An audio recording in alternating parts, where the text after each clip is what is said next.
Ini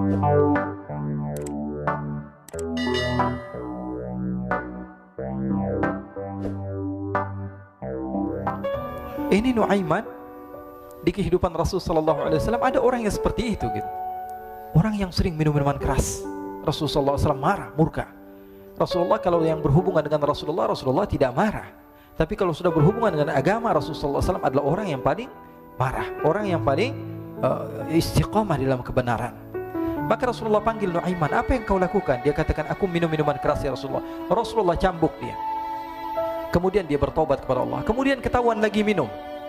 Kemudian dicambuk lagi oleh Rasulullah SAW, sehingga sebagian sahabat memukul dia dengan pukulan yang banyak. Sehingga apa yang berlaku? Sebagian sahabat mengatakan, la'natullahi ala Nuaiman. Semoga Allah melaknat Nuaiman. Dia mempermainkan Rasulullah. Dia bilang sudah mau taubat tapi minum lagi. Dia bilang sudah mau taubat tapi minum lagi. Maka Rasulullah SAW mengatakan, la tal'anuh fa innahu yuhibbullaha wa rasulah. Kata Rasulullah, jangan kamu laknat Nuaiman, karena dia itu cinta sama Allah, cinta sama Rasulnya. Dalam riwayat dia dicintai Allah dan dicintai oleh Rasulnya Muhammad sallallahu alaihi wasallam. Ibn Majah menceritakan bahwa Nuaiman ini pernah suatu waktu diajak oleh Sayyidina Abu Bakar pergi ke negeri Syam. Negeri Syam itu di mana? Seperti yang diceritakan tadi, antara daerah Suriah, Lebanon, Yordania, kemudian Palestina. Daerah seperti itu. Umumnya orang Quraisy pada masa itu mereka memiliki rihlah berdagang, membeli dagangan ke Syam, kemudian dijual lagi di kota Makkah. Ketika itu Rasulullah SAW didatangi Abu Bakar. Sayyidina Abu Bakar mengatakan kepada Rasulullah, ya Rasulullah, saya mau izin ya Rasulullah. Mau apa? Saya mau ajak dua sahabat kamu ini ikut berdagang ya Rasulullah. Siapa kata Rasul? Nuaiman. Kata Rasulullah SAW, Nuaiman kamu mau ajak? Mau ngapain? Biar seru-seruan aja ya Rasulullah. Kata Rasulullah, ya sudah, saya izinkan kamu bawa Nuaiman. Ketika itu Sayyidina Abu Bakar membawa Nuaiman sama satu sahabat namanya Suwaibid ibn Harmalah. Siapa namanya? Suwaibid ibn Harmalah. Ini sahabat Rasulullah SAW yang memiliki sifat yang berbeda-beda. Kalau Nuaiman ini aneh. Pernah Rasulullah SAW dibawain makanan banyak, dikasih Rasulullah, dikasih sahabat semua. Semuanya sudah makan, tiba-tiba si Nuaiman ini, sahabat Nabi Nuaiman mengatakan kepada Rasulullah, ya Rasulullah, ini yang penjualnya, tolong kau yang bayar ya Rasulullah. Makanan udah habis. Makanan udah habis, Rasulullah SAW bingung, saya yang bayar. Akhirnya Rasulullah katakan kepada sahabat, ayo keluarkan uang, kita patungan, kita bayar. Rasulullah aja dimainin, apalagi kita orang. Sallu ala Nabi Muhammad. Nuaiman diajak Sayyidina Abu Bakar. Kata Rasulullah SAW, benar kamu mau ajak Nuaiman? Iya ya Rasulullah. Diajaklah akhirnya. Diceritakan dalam riwayat Ibn Majah, diceritakan juga dalam Siyar A'lam An-Nubala, diceritakan juga dalam Musnadnya Imam Ahmad bin Hanbal. Maka diceritakan Nuaiman diajak oleh Sayyidina Abu Bakar. Sesampainya di negeri Syam, semua dibagi tugas. Fulan bin Fulan kerjaannya ini, Fulan bin Fulan kerjaannya ini, semua memiliki kerjaan. Nuaiman tanya, wahai Abu Bakar, kerjaannya saya apa wahai Abu Bakar? Kata Sayyidina Abu Bakar, kamu mau ngapain terserah kamu wahai Nuaiman. Yang penting kamu ikut saya kan. Kemudian satu di antara mereka namanya Suwaibid ibn Harmalah. Ditanya oleh Sayyidina Abu Bakar, wahai Suwaibid, kamu mau kerjaan apa? Kata Suwaibid, terserah kamu wahai Abu Bakar. Kata Sayyidina Abu Bakar, kamu menjaga makanan, karena saya tahu kamu ini adalah orang yang senantiasa menjaga amanah. Suwaibid ini kalau disuruh maju dia maju, disuruh mundur dia mundur, disuruh ke kanan dia ke kanan, disuruh ke kiri dia ke kiri. Orang yang ikut aja. Kalau Nuaiman beda, disuruh maju dia ke belakang, kasih sen kanan ke kiri belok. Nuaiman itu orang yang berbeda. Maka Suwaibid mendapatkan tugas, semua mendapatkan tugas kecuali Nuaiman. Sehingga ikhwani, apa yang berlaku, apa yang terjadi? Sayyidina Abu Bakar pergi sibuk dengan kesibukannya, sehingga datanglah waktu siang. Nuaiman sudah lapar. Nuaiman cari makanan. Dia nggak punya uang, diajak Sayyidina Abu Bakar tapi tidak diberikan uang. Sehingga dia cari-cari makanan. Dia tahu Suwaibid yang jaga makanan. Dikatakan, wahai Suwaibid, saya mau makan, berikan kepada saya satu roti saja. Yang terpenting apa? Saya makan sekarang, saya sudah lapar. Kata Suwaibid, ya Allah Nuaiman, kita tunggu Abu Bakar saja sehingga dia datang, karena ini amanat. Amanat dari Abu Bakar, saya tidak boleh berikan kepada siapapun kecuali atas izin Abu Bakar. Kata Nuaiman, kasih saya makanan, kalau tidak saya bikin masalah sama kamu. Merah wajahnya Suwaibid, karena dia tahu, jangankan saya Rasulullah jadi mainin. Bingung, Apa yang harus saya lakukan? Akhirnya Nuaiman bilang, gampangannya aja, kata Nuaiman, kamu kasih saya makanan, atau kalau tidak saya bikin masalah sama kamu. Bingung Suhaib, pikir panjang. Setelah itu dia katakan, ya sudah Nuaiman, saya tetap mau jaga amanah Abu Bakar, karena saya takut ini adalah perintahnya Allah, perintahnya Rasulullah SAW, dan perintah daripada Abu Bakar, sahabatnya Nabi. Kata Nuaiman, kalau memang begitu kamu maunya, ya sudah, berarti kamu ngajakin berantem sama saya. Nuaiman pergi ke pasar. Dia cari-cari tempat penjualan hamba sahaya. Dia lihat-lihat beberapa hamba sahaya. Ini berapa harganya? Ini katanya 10 qalanis. Ini berapa? Ini harganya hitungan orang zaman dahulu. Kita sih hitung seperti dirham, berapa ratus dirham gitu. 200 dirham. Yang ini berapa? 300 dirham. Yang ini berapa harga hamba sahaya? 300 dirham. Harganya antara 300, 200 sampai 100. Kemudian Nuaiman mengatakan kepada penjual hamba sahaya tersebut, saya punya juga hamba sahaya, tapi saya jual cuma 20 dirham saja, murah. Katanya, apa benar ada hamba saya harganya segitu? Iya, karena dia punya aib, ada kekurangan. Apa? Nanti kalau kalian tangkap, dia bakalan teriak, saya ini bukan hamba sahaya tapi orang merdeka. Akhirnya semua orang berkumpul mau beli. Ini Nuaiman sama Nuaiman diajak ke Suhaib bin Harmalah tadi. Kata Nuaiman, itu ada orang yang berdiri sedang menjaga makanan, itu hamba sahaya saya, tangkap saja. Oh baik. Diberikan uang 20 dirham, dimasukkan oleh Nuaiman ke kantongnya, kemudian Suhaib ditangkap. Ketika ditangkap, Suhaib teriak, saya bukan hamba saya orang merdeka. Maka orang-orang tersebut mengatakan, saya sudah tahu kekurangan kamu. Ini memang kekurangan kamu, memang kamu, tapi saya tidak perlu dengan bacot kamu, yang penting kerjanya kamu gitu. Ya kan hamba saya untuk apa? Untuk kerja. Mau dia ngomong apa, mau ngomel terserah, yang penting dia mau kerja. Akhirnya ditangkaplah Suhaib dan dijual di pasar. Nuaiman punya uang banyak ini. Dia beli makanan, dia beli minuman, dia beli hadiah buat Rasulullah. Dia beli macam-macam di negeri Syam ini. Waktu itu adalah superpower, adidaya Romawi. Pada masa itu semua barang mahal, tapi Nuaiman banyak uangnya. Dia belanja. Sayyidina Abu Bakar pun pulang. Ketika Sayyidina Abu Bakar pulang, Sayyidina Abu Bakar cari, mana ini Suhaib? Kita semua sudah lapar. Kata Nuaiman dengan mudahnya dia mengatakan, sudah saya jual wahai Abu Bakar. Maka Sayyidina Abu Bakar bertanya, apa yang kau lakukan wahai Nuaiman? Diceritakan oleh Nuaiman dengan jujur. Nuaiman ini orangnya apa adanya, tapi nyusahin. Saya jual. Akhirnya dibawa oleh Nuaiman, Sayyidina Abu Bakar pergi ke mana? Ke pasar. Lalu dibeli lagi oleh Sayyidina Abu Bakar As-Siddiq Suhaib yang tadinya orang merdeka menjadi hamba sahaya sebentar, kemudian dibeli lagi oleh Sayyidina Abu Bakar. Pulang ke Madinah, kisah ini diceritakan di hadapan Rasulullah SAW. Maka perawi mengatakan, fadhahikan nabiyyu hatta badat nawajiduhu.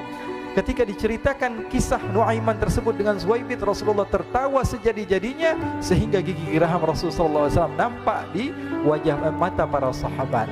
Sehingga perawi lain mengatakan 1 tahun berlalu, Rasulullah setiap ada tamu yang datang pada Rasulullah akan ceritakan kisah Nuaiman menjual Suhaib tersebut. Jadi ada ikhwani, jangan kalian kira Rasulullah SAW itu hidup di satu masa sahabat-sahabatnya itu seperti ustadz-ustadz yang khusyuk, yang kayak Habib bin Anis ini banyak. Bahkan ikhwani, mungkin di akhir karena masanya sudah habis, pernah suatu waktu Rasulullah SAW didatangi asyraf, delegasi dari beberapa negara yang ingin mengenal apa itu agama Islam. Sehingga mereka datang ke rumah Rasulullah SAW membawa unta, kendaraan yang ketika itu kendaraan yang paling mahal mereka miliki. Itu untanya yang paling mewah. Diikat di depan rumah Rasulullah SAW. Tamunya pun masuk, duduk bersama Rasulullah SAW. Di depan rumah Rasulullah SAW ada beberapa sahabat. Ada Sayyiduna Hamzah. Kalian tahu Sayyidina Hamzah adalah orang yang pemberani.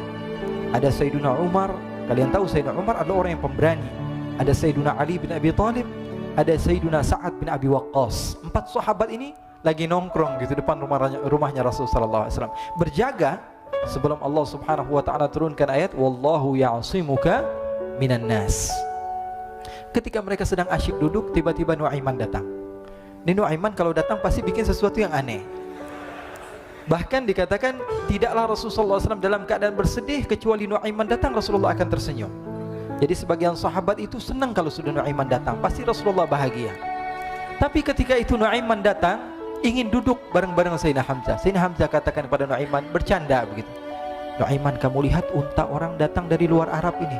Lihat, kata Nuaiman, ini besar banget ini, badannya besar gitu. Dagingnya pasti banyak. Iya nih, kalau kita sate enak nih ntar malam. Kata Nuaiman. Kata Sayyidina Hamzah, apakah kamu berani? Kata Nuaiman, saya berani aja asal kalian gak bilang sama Rasulullah. Kata Sayyidina Hamzah, benar wahai Nuaiman, benar kan? Akhirnya Sayyidina Hamzah lupa masalah itu, cuma bercanda-bercanda saja. Sayyidina Hamzah lagi asik sama Sayyidina Umar, Sayyidina Ali. Tiba-tiba apa? Ternyata ketika dia melihat unta tersebut sudah pisah antara kepala sama badannya. Nuaiman mengatakan, wahai Hamzah, ini unta saya sudah potong, saya mau pergi sebentar. Kalau Rasulullah cari saya, tolong jangan beritahu di mana saya. Nanti kalau keadaan sudah aman, mari kita nyate bareng-barengan. Jadi ada yang seperti itu di zaman Rasulullah SAW. Maka dia pun berlari dan berlari mencari satu tempat supaya Rasulullah SAW dia selamat daripada Rasulullah SAW. Sehingga Sayyidina Hamzah bingung, ini kalau Rasulullah keluar gimana? Ada Hamzah Asadullah, ada Ali bin Abi Thalib, ada Umar, gak bisa jaga kendaraannya, tamunya Rasulullah Sallallahu Alaihi Wasallam. Akhirnya benar apa yang terjadi, ikhwani. Rasulullah SAW tamunya mau pulang. Ketika dia buka pintu tamu melihat apa? Untanya sudah begitu. Mereka teriak, wa naqatah, unta kami wahai Muhammad. Baru mau kenal Islam, unta kami, kendaraan kami sudah dibuang. Rasulullah SAW lihat Sayyidina Hamzah, lihat Sayyidina Ali. Mereka nggak bisa ngomong, mereka hanya bilang apa? Nuaiman ya Rasulullah. Rasulullah perintahkan Sayyidina Umar, wahai Umar, sekarang kamu ambil uang, kemudian kamu gantikan, kemudian kamu berikan 2 kali lipat daripada harta unta ini, sehingga apa? Agama Islam tidak didengar dengan sesuatu yang tidak baik di luar sana. Akhirnya diberikan harta, diberikan unta yang baru dan diberikan harta yang lebih untuk orang tersebut, sehingga orang tersebut tidak menjelek-jelekan agama Islam. Kata Rasulullah SAW, dan sekarang waktunya kita balas dendam sama Nuaiman. Nuaiman ternyata berlari tempat yang jauh sampai hampir keluar dari kota Madinah. Dia dapatkan seorang sahabat Nabi yang hadir juga dalam peperangan Badar, namanya Al-Miqdad bin Al-Aswad. Siapa namanya? Al-Miqdad bin Al-Aswad ketika itu sedang menggali sumur. Ketika sedang menggali sumur, Nuaiman datang. Nuaiman katakan kepada Miqdad, wahai Miqdad, wahai sahabat Rasul, kamu orang yang hadir dalam peperangan Badar, kamu adalah orang yang hebat. Dipuji-puji sama Nuaiman. Ada maunya ini. Akhirnya dia bilang, wahai Miqdad, tolong saya. Kenapa wahai Nuaiman, kamu ini kekasihnya Rasulullah, orang yang disayang sama Rasulullah. Kenapa? Saya ini sedang dikejar-kejar orang jahat. Tolong selamatkan saya. Saya pengen masuk ke dalam sumur, boleh atau tidak? Kata Miqdad, siapa yang mengejar kamu? Pokoknya saya dikejar sama orang-orang. Kamu mau atau tidak selamatkan saya? Ya sudah, selagi kamu itu adalah sahabat Nabi, silahkan kamu masuk. Masuk akhirnya Nuaiman ke dalam sumur tersebut. Lalu Nuaiman mengatakan, wahai Miqdad, dia keluar lagi. Nanti kalau ada yang cari saya, tolong jangan beritahu saya di dalam sumur ya. Kata Miqdad, baiklah. Kata Nuaiman, siapapun yang bertanya tentang saya, kamu tidak akan kasih tahu? Iya, kata. Walaupun Rasulullah yang tanya saya? Katanya, enggak mungkin Rasulullah datang ke tempat sejauh ini. Iya, walaupun Rasulullah. Akhirnya masuk Nuaiman. Setelah beberapa menit Rasulullah dan rombongan benar datang. Miqdad bingung ini. Ini kenapa Rasulullah datang ke RW kami ini? Ada apa ini Rasulullah sampai sejauh ini? Ditanya, ya Rasulullah, ada apa ya Rasulullah?